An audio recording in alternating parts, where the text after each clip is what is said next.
Hello, good afternoon to everyone.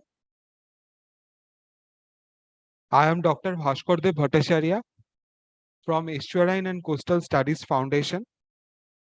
On behalf of ECSF, I am welcoming Dr. Shubhadeep Niyogi on behalf of ECSF. Let me give a short introduction of Dr. Niyogi. Dr. Niyogi is a renowned soil sustainability specialist. He completed his PhD in environmental science from Indian Council of Agricultural Research, National Rice Research Institute, Utkal University. He has a vast experience doing research in soil sustainability, agriculture, and its effect of climate change on agriculture. So we are here to hear from Dr. Shubhajit Niyogi. Sir, we welcome you on behalf of ECSF. Stage is yours. Please start. Audible? Yes, sir.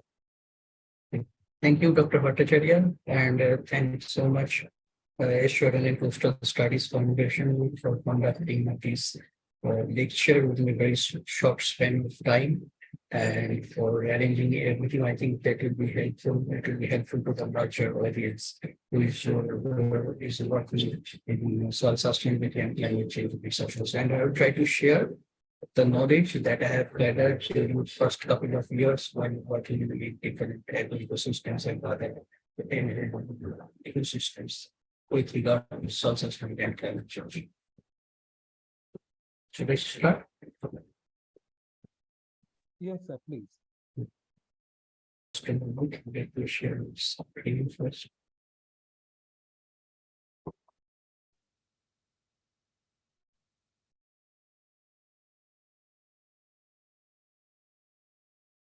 Is it visible now? Visible? Yes, sir, it is visible. Please make it full screen. Full screen. So the topic on which I'm going to deliver my talk today mostly revolves around agriculture, soil and sequestration, climate change mitigation. Dr. Niyogi, could you kindly make it full screen? Yes. Yeah. It's okay. Thank you. So my today's topic revolves around agriculture, soil climate, agriculture, soil carbon sequestration, and climate change mitigation. So this is a broad, very huge topic, but considering the time limitation, I will try to make it more concentrated, more compact, so that I can just slides. So let me come straight to the first slide. So this slide actually revolves around the principal global carbon pools. So here, what you can see, so there are 5 different types of major carbon pools. So atmospheric pool, that is consisting of 760 petagram, oceanic pool, the highest pool, 38,000 petagram. Then comes the geologic pool, that is coming around 5,000 petagram. That consists of coal and also oil and gas. And the third largest pool in this line is the soil carbon pool. So this mostly consists of soil organic carbon pool and soil inorganic carbon pools. So mostly soil organic carbon pool consisting of around 1,550 petagram, and the rest 950 petagram is soil inorganic carbon pool. And lastly comes the biotic carbon pool. So it is very evident from this image, from this picture, that if we consider soil carbon pools consisting of soil organic carbon and soil inorganic carbon as well as biotic carbon pool, since this is many larger than the atmospheric carbon. So the next slide here, this goes on how actually the kind of dynamics is maintained between these different types of carbon pools. Here I am trying to show how the kind of dynamics is maintained between the atmospheric carbon pool and terrestrial carbon pool. So terrestrial carbon pool comes around 3060 petagram, involving soil organic carbon, soil inorganic carbon, and biotic carbon pool, where atmospheric carbon pool is totaling around 760 petagram. So the thing is that so the kind of dynamics is maintained within this time within these three carbon pools. So from terrestrial carbon pool, where soil carbon is mostly sequestered in land areas in form of soil organic carbon, soil inorganic carbon, and also in biomass, above ground biomass, below ground biomass. If there is erosion, burning of biomass, cultivation of soil, intensive cultivation of soil tillage, deforestation, wetland drainage. So then the carbon stored in the soil and biomass will be decomposed and will be liberated into the atmosphere, and will enrich the atmospheric carbon pool. So this is not very specific to the agricultural soil and carbon dynamics, but in general, I'm talking. And whereas if we can revert the degraded ecosystems through restoration, then carbon dioxide will be sequestered in the biomass and also into the soils. And if we just adopting sustainable land management practices and try to couple carbon, nitrogen, phosphorus cycles through by adopting rational management practices, then the kind of atmosphere from the atmospheric carbon pool, more and more carbon dioxide, carbon CO2 form, it will be sequestered in soil as soil organic carbon or inorganic carbon and biotic carbon. So here lies the rationality of this world. So what will happen? Because climate change, climate is changing at a very unprecedented rate. And by the scientists have predicted that by the end of 21st century, so the temperature under business as usual model, it may rise up to 426 degrees centigrade. And already it has from the industrial revolution, it has already increased up to 0.6 to 0.8 plus minus 0.2 degrees centigrade. So what will happen if there is more and more climate change, enhanced temperature and climate change? So actually significant more and more amount of carbon is stored in soil, in peatland, in wetlands. But if there is significant amount of global warming, climate change, surface temperature changes, then the stored carbon will be decomposed and as in form of CO2 will be liberated into the atmosphere. And so that will trigger more and more global warming and climate change. So yes, if the third slide tells about the same thing that I've just mentioned, the carbon stored below ground, if it is transferred to the atmosphere by warming-induced acceleration, more and more climate, global warming and climate change, then there will be a positive feedback to climate change that it will trigger more and more global warming and climate change. Conversely, if by adopting rational and sustainable land use management practices, we can store more and more carbon for atmosphere to the biotic to the soil organic cooling, there will be cooling effect. That means the feedback will be negative. So here, this picture actually depicts how biotic carbon sequestration happens on land system, that means in terrestrial ecosystem. So biotic sequestration in terrestrial ecosystems mostly happens through soil carbon pool and plant carbon pools. Plant carbon pool because plants through photosynthesis assimilate, synthesize the carbon in above ground biomass and also in below ground biomass and from the dead plant tissues or litters, the carbon is transferred to the soil carbon pool. So soil carbon pools may be of two types. It may be of soil inorganic carbon and soil organic carbon. And soil inorganic carbon mostly carbonate and happens to carbonate and also leaching. And the plant carbon, the above ground biomass and below ground biomass after decay or death. So it actually enriches the soil organic carbon pool through humidification and recalcitrance, so humidification. And also actually the soil organic carbon, in totality, the soil organic carbon can be divided into three different things. So for the sake of time limitation, I am not going to discuss, I'm not trying to show in depth, but the soil carbon pool can be divided, organic carbon pool can be divided into labile carbon pool, that means active carbon pool, slow carbon pool, and passive carbon pool. And depending on the nature of different carbon pools, the carbon and nitrogen concentration will also vary, and also the fragment also varies for its condition. So this picture actually depicts the kind of in cropland. This is very specific to the cropland management.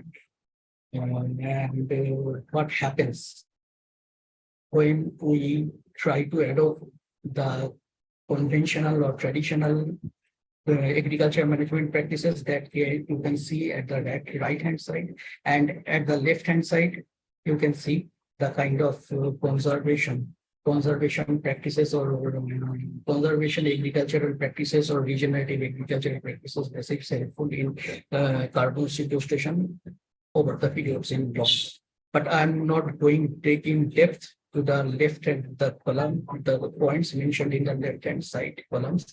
I will come to this later, but normally under conventional or traditional agricultural practices that mostly emit carbon in form of carbon dioxide or other greenhouse gases in form of methane and nitrous oxide. So it all depends on the agricultural management practices, how the agro-ecosystem will behave. The agro-ecosystem has the capacity and also potential to behave as a source and sink also for the greenhouse gases. So the ball is on, actually the onus is on us. The ball is in our court, how we, the humans, are going to treat it and how we can adopt different rational management practices. So normally under conventional agricultural management practices, normally we do frequent tillage, inversion or intensive tillage. Normally within two successive cropping we keep the soil as bare soil. We try to follow summer fallow, then continuous crop or monoculture, then we try to normally go for indiscriminate use of fertilizer. Normally, nothing specific management measures have been taken for the erosion management, then low improvement of fertilizer, then nutrient mining. And indiscriminate use of pesticides and fertilizer normally we apply on the fields when growing crops, raising crops. So these practices these practices emit the carbon dioxide, methane, nitrous oxide. So the points mentioned in the left hand side, these actually come under the broad umbrella of conservation agriculture or regenerative agriculture. So with regard to conventional agriculture, as against conventional agriculture, what we can do or what we can adopt later. So this is mentioned in the left hand side. So I will come to that point little bit. So the point that I have discussed, I have tried to draw a simple picture, music picture in simple way, so that everyone, the larger audience, can easily relate to this, and also it will be helpful for quick apprehension. So in this very center state, so the soil organic carbon is playing the role at very center state. So what are the conventional agricultural practices? So at the right hand side, in the right hand ellipse, so the ellipse is different side at the right hand side. So the items mentioned there belong to conventional agricultural practices. So plowing, residue burning, residue monoculture, nutrient deficiency depletion, monoculture, then low input residue, elementals against summer fallow. So these all actually deplete the soil organic carbon status in the agricultural field, and it helps decompose the carbon dioxide faster. The decomposition is faster if this kind of practices are being adopted, and that is responsible for higher amount of carbon dioxide emission into the atmosphere. As opposed to these, the points mentioned in the left hand side, if we go for low tillage, surface residue, cover clothing, apply of biosolids, irrigation, or even in fertilizer, agroforestry, legume crops, cover croppings, crop rotations, different kinds of crop rotations. So these actually all come under regenerative and conventional agriculture. That is actually helpful in long run for the carbon sequestration in soil. That means they're capturing carbon dioxide from atmosphere and enriching the soil and transferring it to the soil. So in light of what I have discussed earlier, considering the items that I have touched upon.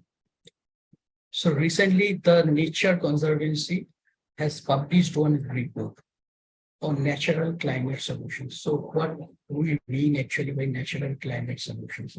The kind of measures, practices, adopting which we can reduce the greenhouse gas emissions naturally through the rational and sustainable use of different kind of management ecosystems, not only agro ecosystems or cropland ecosystem, but it may be wetland ecosystem, it may be forest ecosystem, it may be cropland ecosystem, it may be grassland ecosystem. So what is the rationale? So what does it do actually? So natural climate solutions by adopting different kinds of measures or practices. So it normally helps in protecting, better managing and restoring the kind of nature by reducing or removing. There is both reductions as well as removals of the greenhouse gases from atmosphere to the soil or to the fire. And by adopting these natural climate solutions, I think the report advocates that by 2030, at least, we can reduce 1/3 of the greenhouse gas emissions from this type of ecosystem. So agriculture alone emits around 24 to 25% of greenhouse gas emission to the atmosphere, global greenhouse gas emission to the atmosphere.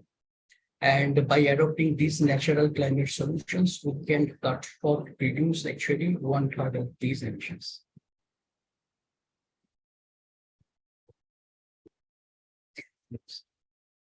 So in light of that, if we specifically talk about the natural climate solutions through agriculture, how different kind of agricultural management practices can be helpful in both in reductions as well as removals of greenhouse gas emissions.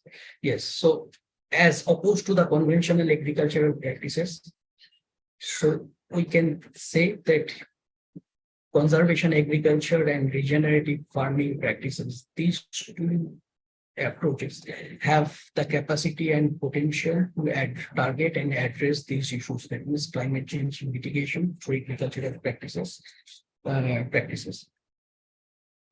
So the conservation agriculture mainly three principles are there. Minimum soil disturbance, that means we should go for either zero tillage or no tillage, or at least reduced tillage, but not intensive frequent tillage. Then permanent soil cover, that means the farmers should go for mulching, either dead crop residue mulching or live mulching, and also the diversification of species, that means crop rotation. That means, they should not go for monoculture, that means rice or not wheat only, but go for rice, wheat, legume, soybean, depending on the context, depending on the land or region, particular climatic area or soil. So diversification of species, that means crop species. So CF mainly promotes maintenance of permanent soil structure through the crop residue, pro-like mulches, then minimum soil disturbance, diversification, crop rotation, intercropping, and in long run, it enhances the fertility, the productivity of the soil, and also uses soil organic matter and and also in long run, it is helpful in both for reductions as well as removals. And now if we move to regenerative farming, the concept are very similar. Abandoning tillage, that means don't go for frequent or intensive tillage, just go for no tillage or zero tillage. If not possible, at least bare minimum reduced tillage. Then eliminating spatio-temporal events of bare soil, that means we don't go for bare soil or reduce summer travel, always keep mulching, either live mulching or and fostering plant diversity and farm productivity and integrating livestock and cropping operations.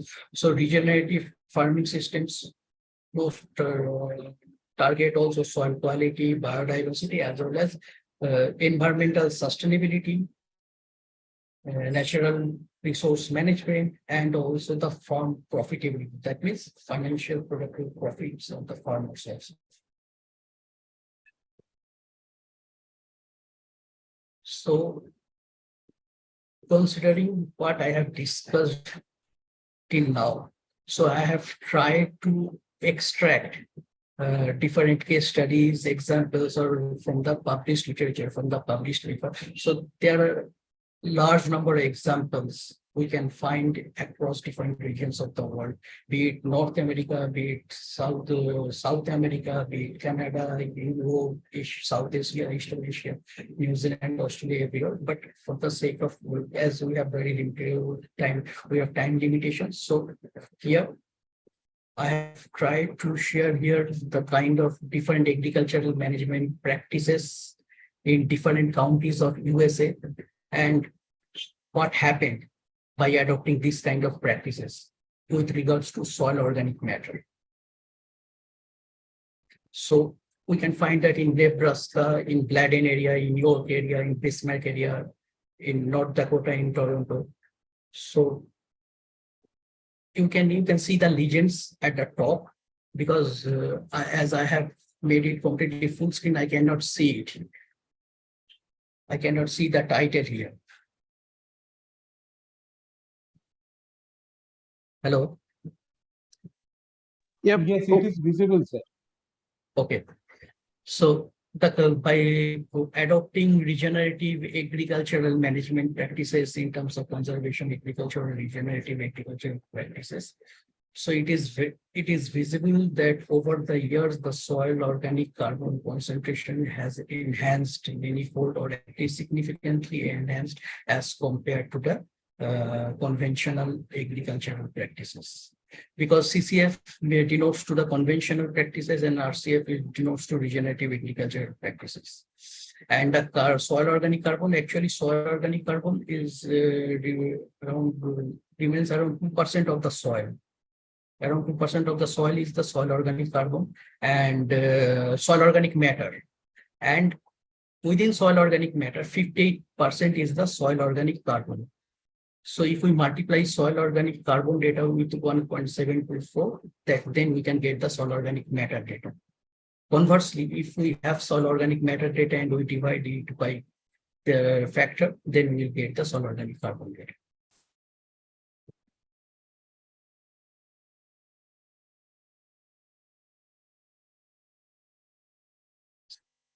So these are other examples that has been depicted from central USA and southern USA, where mostly the researchers of the farmers, they were trying to adopt the conservation agricultural practices by following low tillage plus residue retention as opposed to the conventional agricultural practices. So the cropping system here relates to corn, soybean rotation there in central USA, and in southern USA mainly cereal, corn and cotton based. And that kind of depth for this study considered up to 30 centimeter. So 15 centimeter, the second one, southern USA, 15 centimeter to 30 centimeter, the first one, 0.0475 meter to 0.03 meter.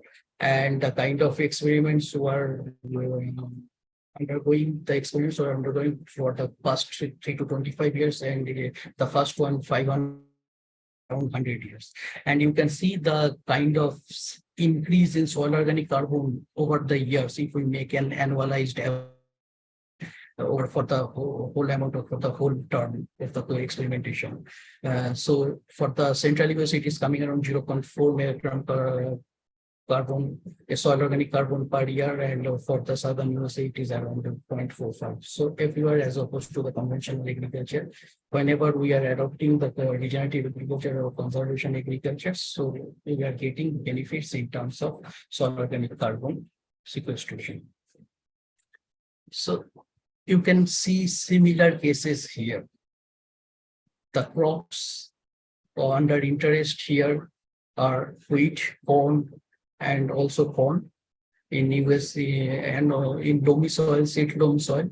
And here we can see that by adopting conservation agricultural practices as opposed to the conventional practices, with regard to the reduction of GHGs. So the conventional agricultural practices emitted higher amount of nitrous oxides, but whenever the farmers adopted conservation agricultural practices, it emitted lesser amount of nitrous oxide.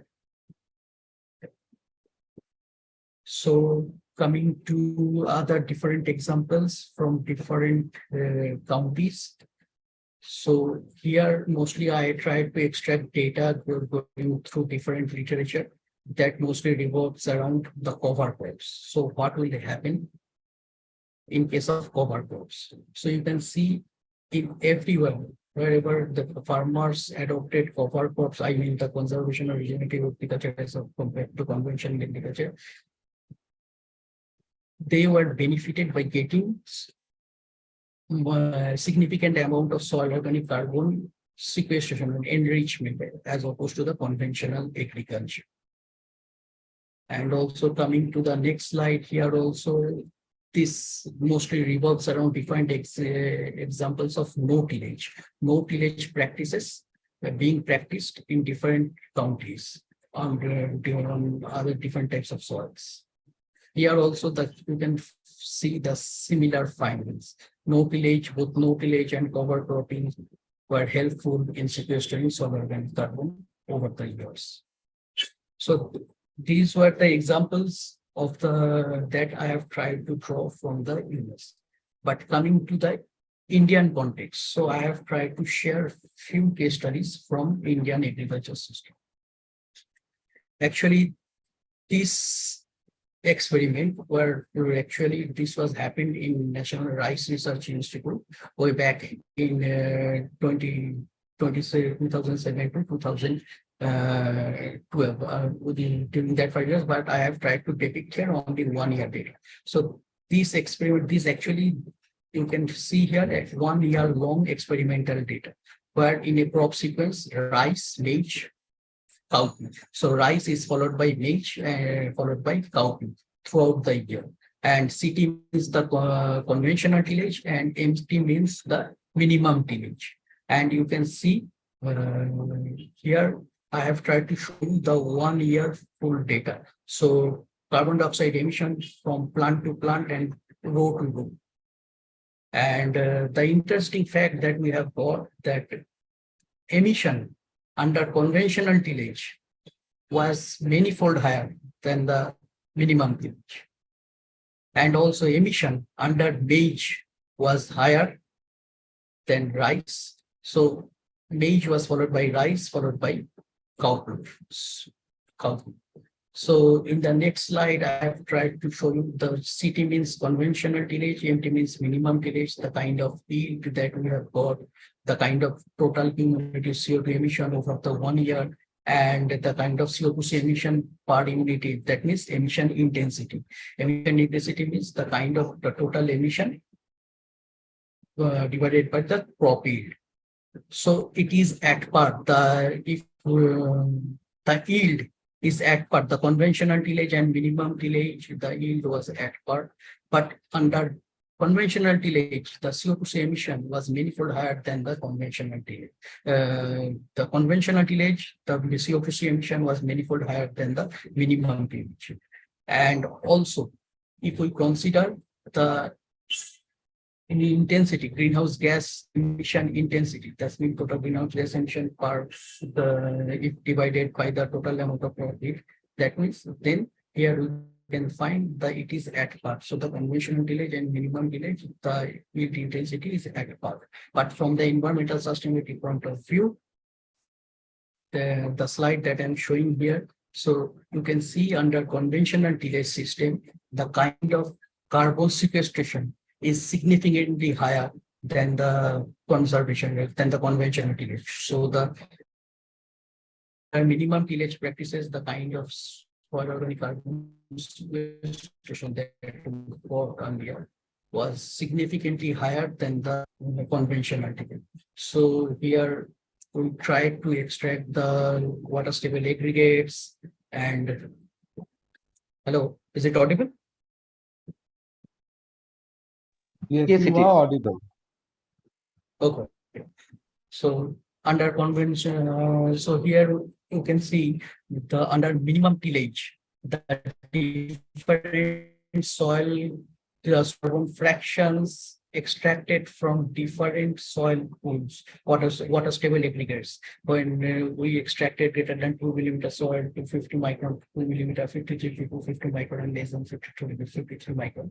So everywhere under minimum tillage, the soil organic carbon content was significantly higher than the conventional tillage. So coming to this completely separate experiment. So this experiment was conducted in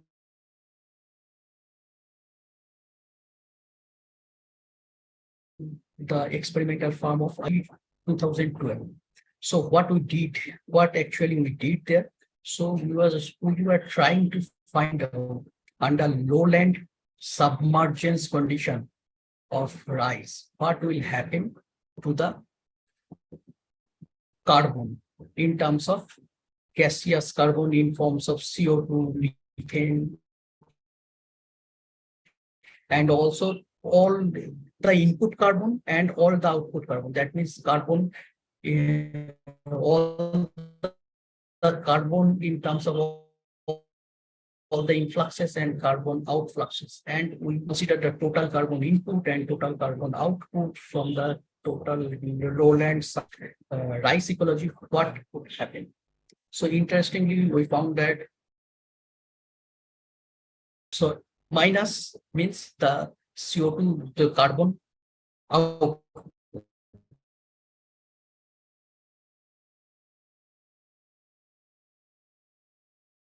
Carbon input. So the net ecosystem production means the kind of total net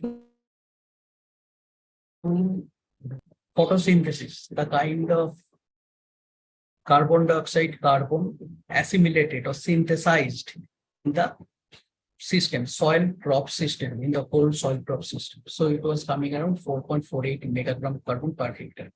And the kind of influxes in form of root and stubble biomass left in the field from the previous years. After harvesting, mostly the stubbles around 12 to 15 centimeter stubble, and also the below ground food are being kept normally onto the field, and this remains decomposed, this gets decomposed over the time, and the carbon is added to the soil. So this is kind of input. And also carbon comes from also compost also, and this is also kind of carbon input, and also rhizio deposition. That means the dissolved organic carbon or litter decomposition, litter exudation from the roots, and also the algal carbon. So we considered it as kind of carbon inputs into the soil. And at the left hand side, what were the carbon outputs? So we considered actually methane carbon as methane carbon emission as output, then carbon removal at harvest when we went for the harvesting. So the kind of the above ground biomass carbon. So this was also a kind of carbon removal. So harvest carbon removal, and also the carbon lost as DOC, dissolved organic carbon. So after making a balance of all the inputs and all the outputs, we could find that yes, the lowland submerged rice ecosystem has the potential, has the capacity to behave as a net carbon sink if we consider all the carbon influx inputs and all the carbon outputs. And yes, it has the potential to sequester 0.3 megagram carbon per hectare basis. So coming completely to a different experiment. So this kind of experiment was conducted in the experimental farm of National Rice Research Institute in Malaysia in Kazakh. So we took 5 different treatments, control, then RS means the rice straw, and GM is green manure, Sesbania aquilata, then green manure only, then farmyard manure and green manure. And And you can see the CO2 emission and methane emission on the CO2 emission in the top image, and then the methane emission in the image, and also coming to the tabular form of total methane emission, carbon dioxide emission, and heat. So I have not shared the very long table of carbon sequestration here. Rather, I have just mentioned the point at the very application of whenever we applied rice straw and green manure at 1:1 on N basis. As the best soil and the soil carbon. So it showed the manifold significantly high amount of soil organic carbon sequestration over the years. And also from environmental sustainability point of view, it provided sustainable heat, minimum emission, and also the more and significant high amount of soil organic carbon storage over the years. So coming to a next experiment, different experiment, here we conducted experiment where we considered 4 different treatments: control followed by urea.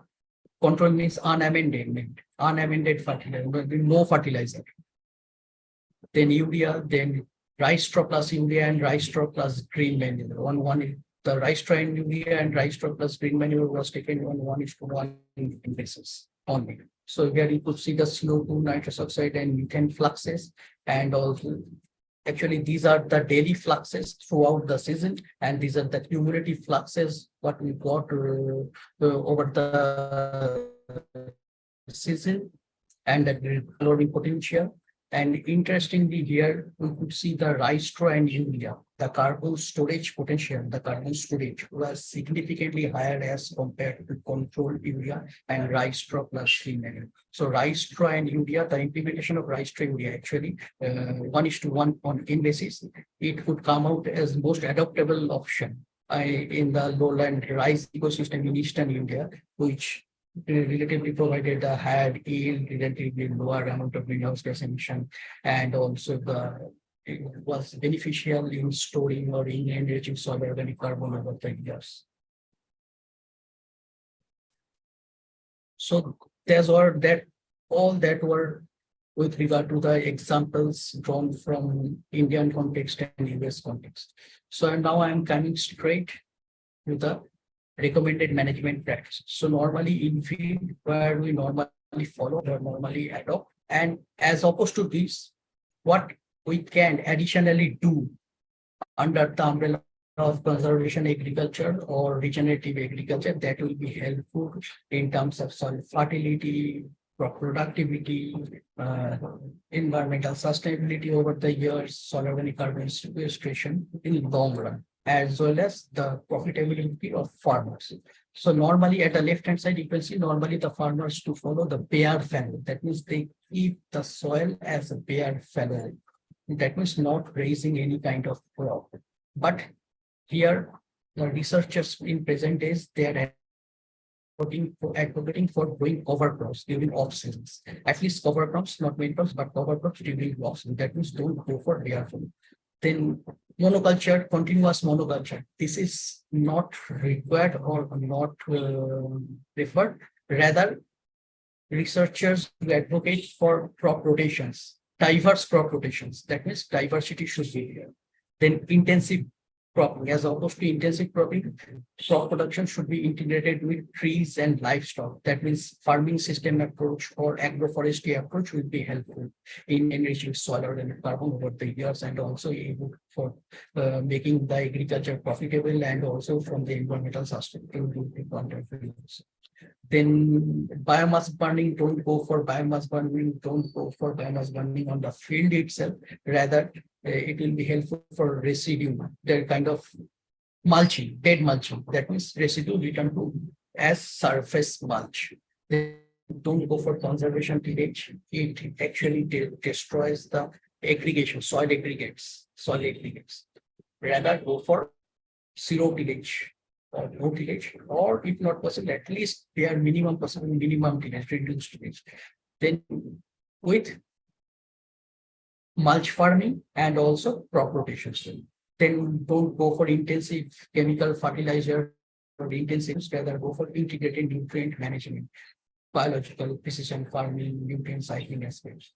Then pesticide, don't go for intensive pesticide irrigation, rather go for integrated pest management, and also rational or judicial use of off-farm inputs also. This is very context and then local specific context soil. We can just try to. So what will happen in long run if, as opposed to conventional or traditional agricultural practices, we go for regenerative agriculture or conservation agriculture?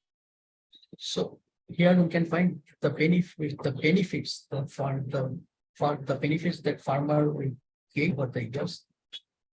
Numerous, ample.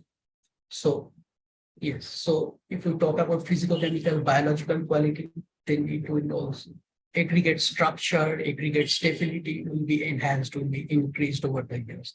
This is helpful for soil organic carbon sequestration, soil organic matter enrichment. Then resistance to compaction, ease of cultivation. Then aeration, the kind of aeration will be much better.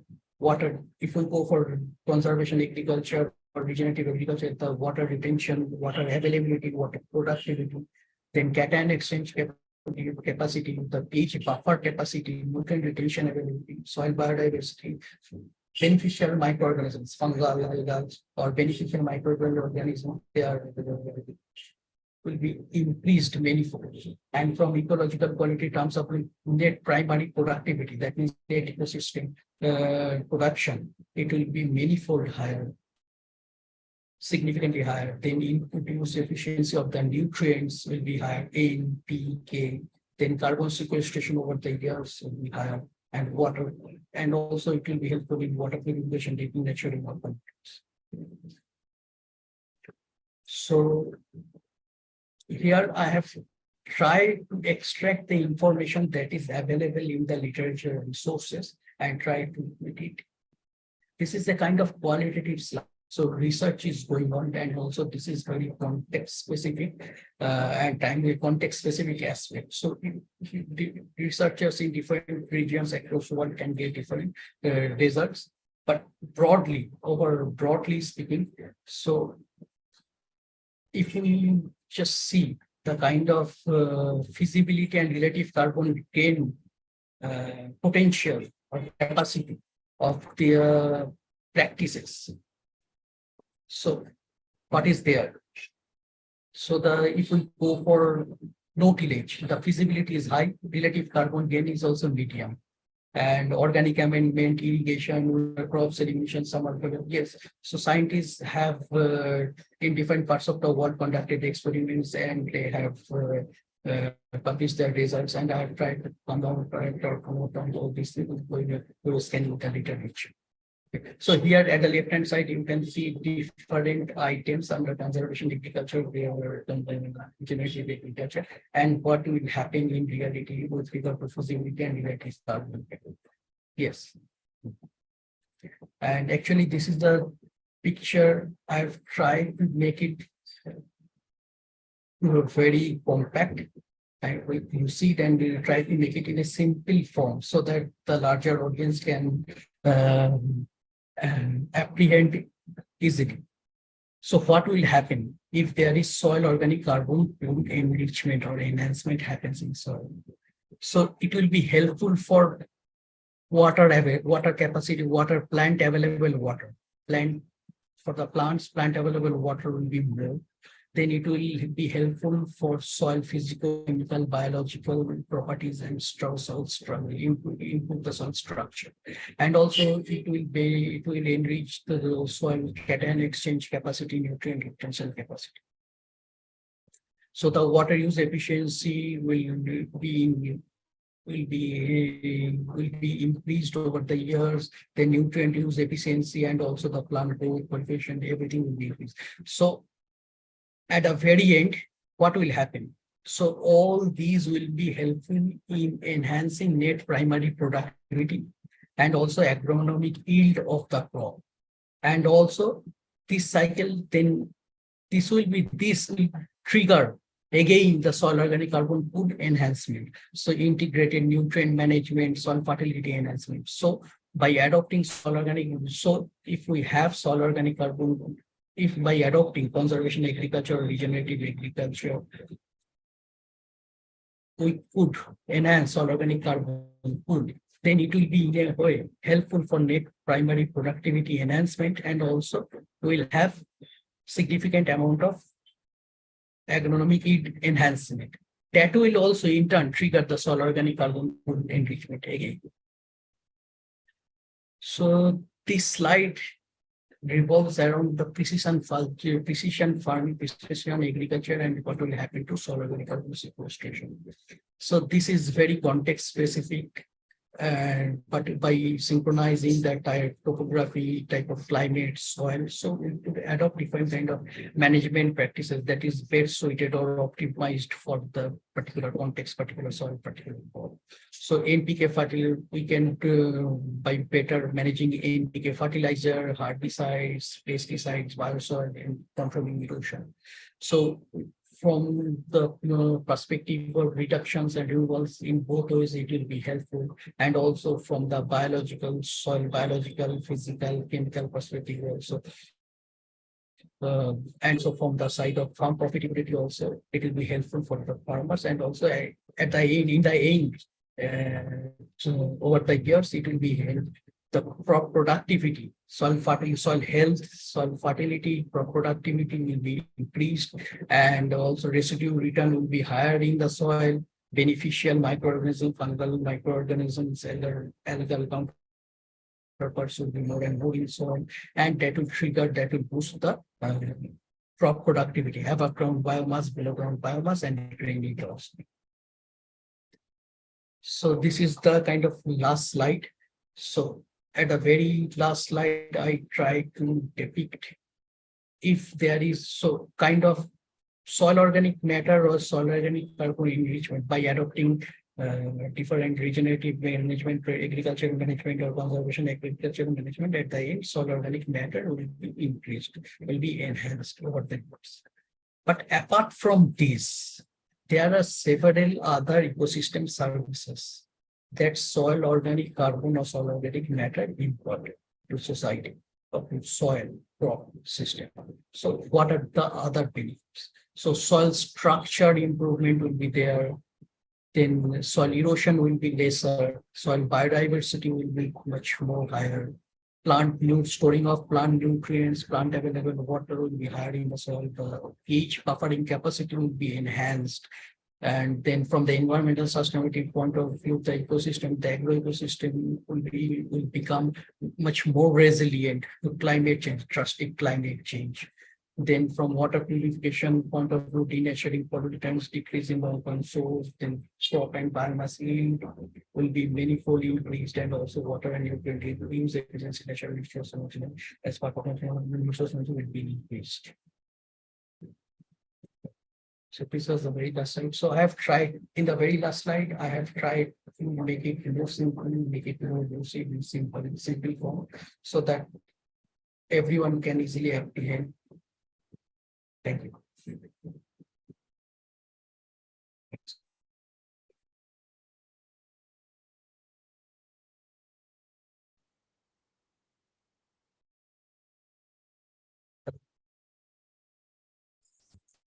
Well, Dr. Nyogi, thank you for very much for this presentation. It was a great learning for us also. Now the panel is open for the discussion. If anyone have any doubts, want to clear any doubts, please ask your question.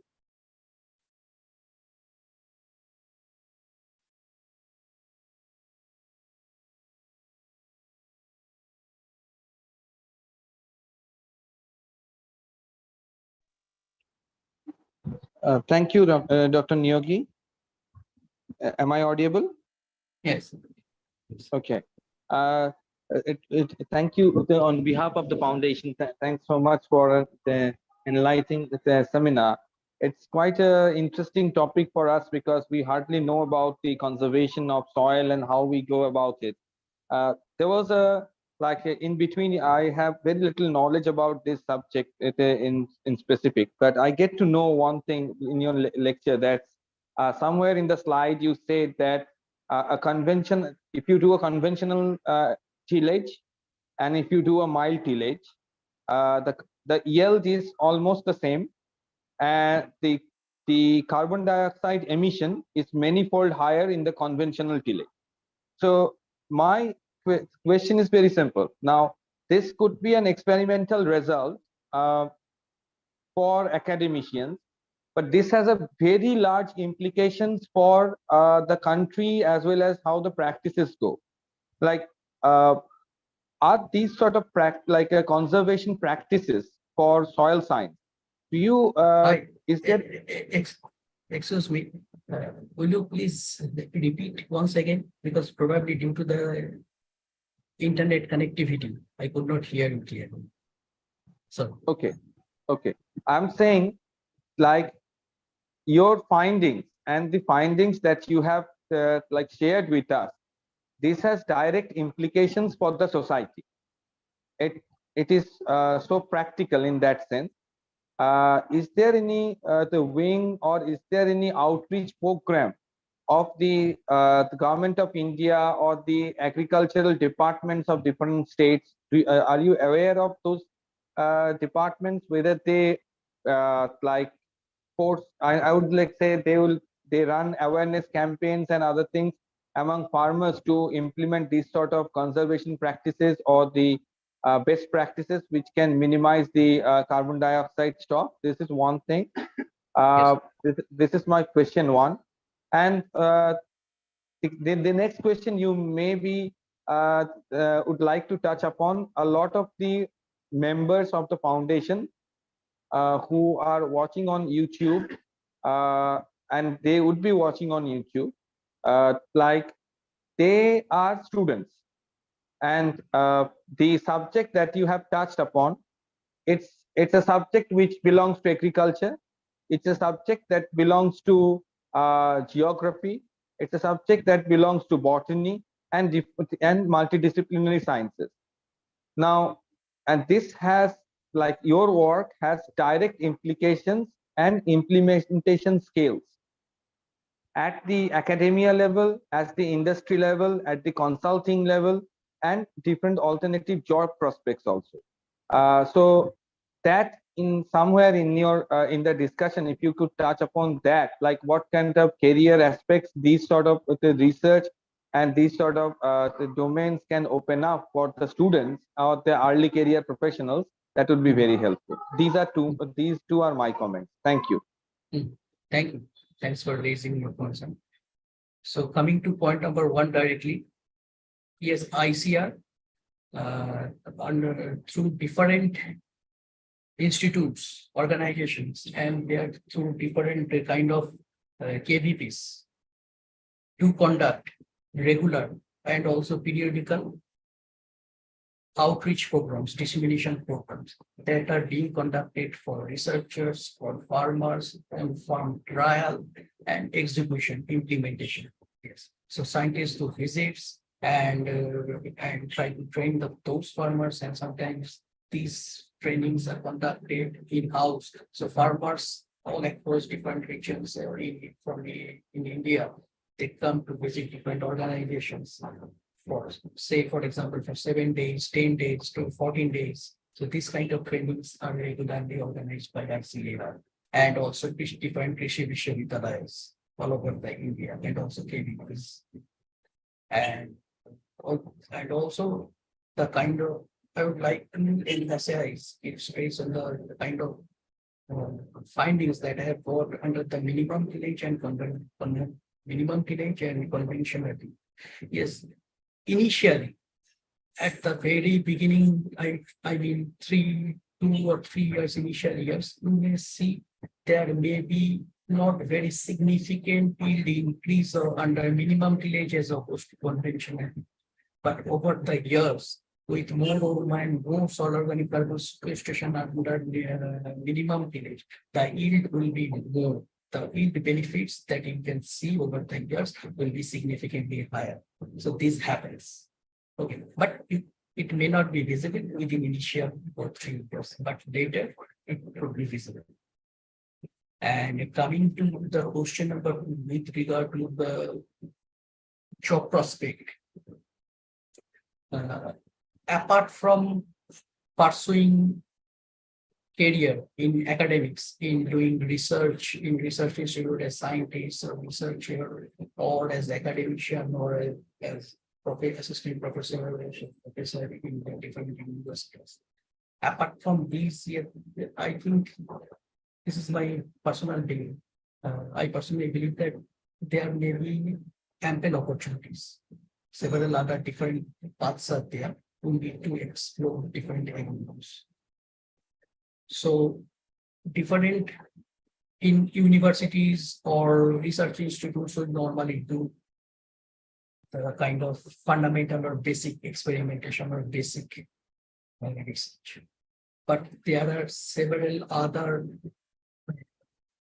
big corporations, big organizations, MNCs all over the world that are coming up these days and trying to do a kind of basic and fundamental research, or in conjunction with the applied research. So that is have direct impact on the client projects. Suppose, for example, if any client, suppose from US, say to US, for example, Kellogg's, Nutrien, Bayer, they are working with large thousands of client farmers, and those farmers are trying to adopt regenerative agriculture, conservation agriculture practices, and some organizations are trying to come into those farmers. What will happen if they adopt this XYZ, adopt to regenerative or conservation agricultural practices? What will happen in terms of reductions or removals of greenhouse gases and also over the index? So yes, ample opportunities are there. Private organized MNCs like SustainSert, Gold Standard, Indigo, Vera, then several others like a climate, American Carbon Registry, Climate Action Reserve, Natural Climate Solution, European Climate Network. So several different other organizations are there. So we need to explore those paths, different avenues, and kind of job opportunities are regularly being displayed on their job career platform. So yes, at least we can try to explore that, apart from research and teaching, because I know pursuing own dream, own passion, I like it, I respect it, but at the same time, the grim reality is that the scope of our opportunity is limited. So we need to at least try to explore different avenues. I think the students, the researchers who have completed their PhD and feeling they can, if they are not willing to perform their research or higher education after finishing PhD in academics, then they can try to at least explore these things. Thank you, Dr. Nyogi. Over to Dr. Bhattacharya. Thank you, Dr. Nyogi. Is there anyone else who want to ask anything to Dr. Nyogi?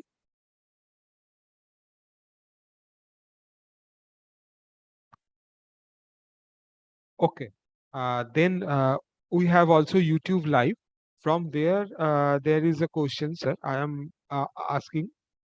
Dr. Shaugato Raichaudhuri has asked that do the increasing trend of tropical cyclones in coastal regions is impacting the soil microenvironment as well as the process of carbon sequestration? And secondly, he wants to know what is your suggestion regarding agricultural crop management in cyclone-prone coastal region? Thanks for raising the queries. I personally believe that yes, this will eventually impact the soil organic carbon sequestration process and the kind of mechanism that is going around in the particular soil. Because if there is coastal if there is coastal cyclone, then yes, definitely the soil water or saline water intrusion will be there, or saline water influx will be there. And if that is that is inundated, that is kept inundated for longer period, longer span of time, then it will change the soil the soil physicochemical properties. And also the crop will not sustain. So yes, research along this line is going on these days in several agricultural universities and also in different ICR institutes. The scientists are trying to innovate the salt-resistant crops, salt-resistant rice, salt-resistant crops that can withstand at least the salt water for few days. Yes. And also there will be no injury due to salt, or at least there will be no significant heat loss due to salt. At least this kind of research is happening in different institutes of ICR and distribution. Thank you, Dr. Nyogi. Dr. Nyogi, I have a question. Do we have sufficient varieties of these kind of salt tolerant crops? Do we practice in India? Yes, as far as I know, we practice, but I don't, probably I'm not the best person to comment on this, but I know this kind of research is going on because, for example, in ICR, National Rice Research Institute, part of the scientists are trying to develop salt-resistant crop varieties or drought-resistant crop varieties or those crop varieties that can withstand prolonged submergence or flood water for prolonged period without compromising the yield, and that will sustain. Yes. So I think scientists are trying to come up with kind of different varieties, be it rice or different varieties. But probably I'm not the best person to comment on this. Thank you, sir. Do we have any questions?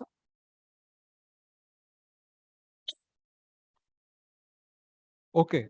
Then I would like to ask, we have Professor Raut, Professor S.K. Raut with us.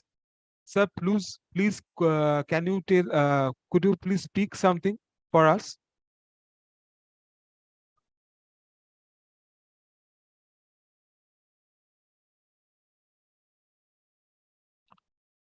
Professor Raut?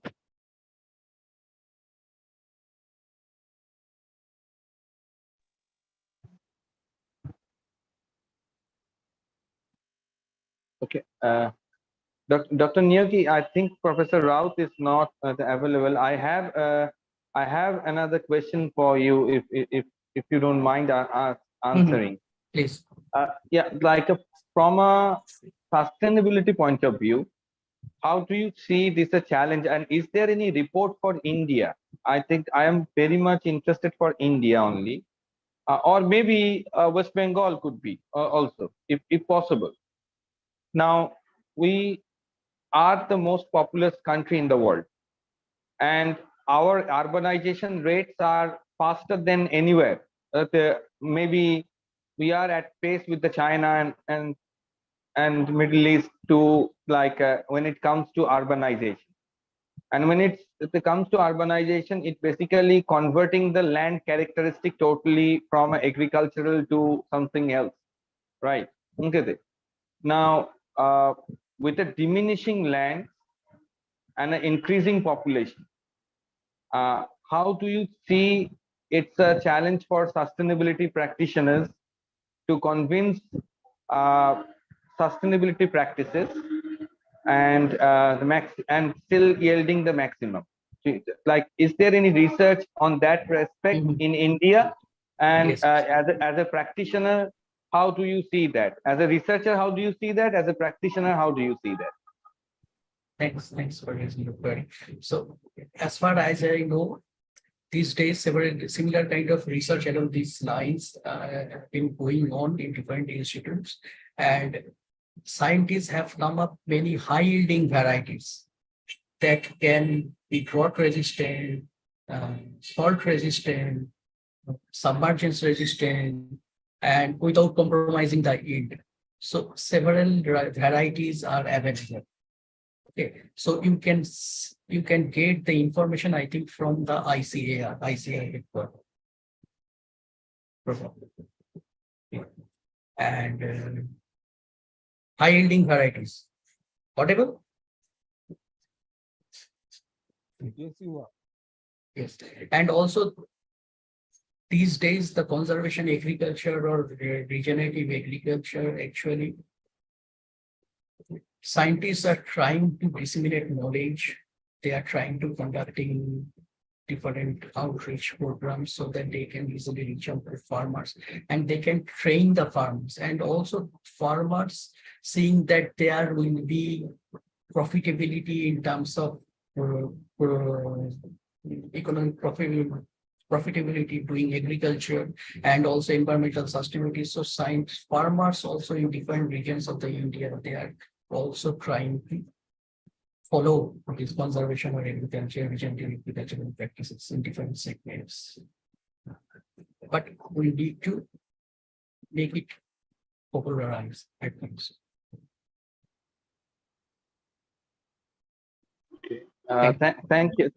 Thank you for your answer. Thank you for your insights, Dr. Nyoki. And thank you. And also coming to the, probably I forgot to answer the question raised by Dr. Shogoto Roy Choudhury, the kind of soil organic carbon changes in mechanism in soil organic carbon sequestration or trend or magnitude or pattern. Yes, I think there, the chances there may be changes, but probably I am not the best person to answer on this, but I know Dr. Pratap Bhattacharya is a very renowned soil scientist in ICR National Rice Research Institute in Qatar, and his team, they are doing excellent research in coastal areas, and also in Sundarban mangrove regions. So on the degraded rice ecosystem and also on mangrove, because degraded mangrove, degraded rice ecosystem, what will be the impact of climate change on this system and on the reductions, removals and heat. So they are doing excellent research there.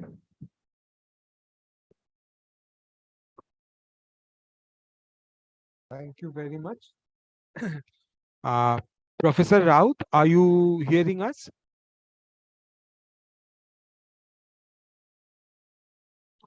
Okay. So do anyone have any question?